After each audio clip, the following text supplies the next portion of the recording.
হেৰৌ শুনচোন, তই নিজকে ৰজা নুবুলিবি। সকলোৱে ৰজা হ'ব খোজে, ধনৰ ৰজা, সম্পত্তিৰ ৰজা, ৰজা মহাৰজা। মাটি বাৰী টকা পইচা সকলোবোৰ কেৱল মোৰ আৰু মোৰ।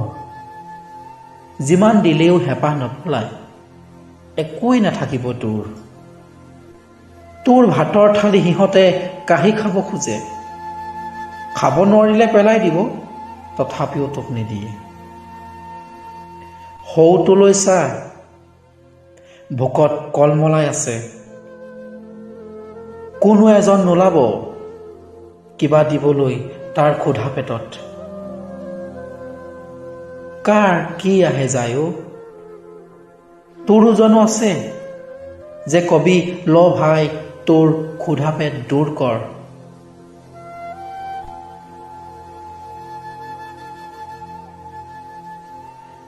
হেৰৌ শুনিছনে নাই, তই নিজকে ৰজা নুবুলিবি।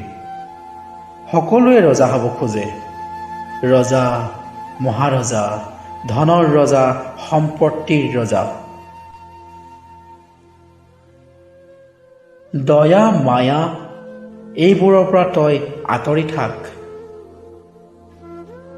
তই তোৰ হৃদয় গলিব নিদিবি, তই তোৰ হৃদয় পাথৰ কৰি থ।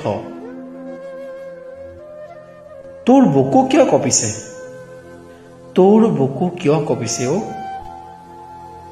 দৰিদ্ৰ জনতাক দেখি?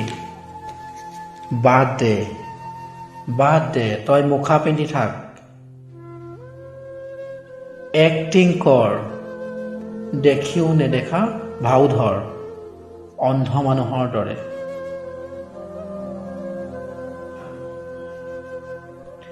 আমি কিয় ইমান অহংকাৰ কৰোঁ? কিহৰ বাবে পৃথিৱী আজি ইমান হাহাকাৰ? আমি এই সংসাৰত কিমান দিনৰ আলহী? নিজক সুধি চাবলৈ কাৰোবাৰ জানো আছে আহৰি?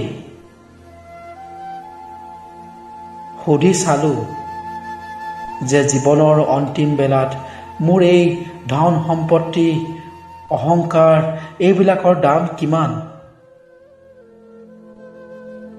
এটা আচৰিত উত্তৰ পালোঁ। এইবিলাকৰ দাম এটা সামান্য ধূলিকণাৰ সমান।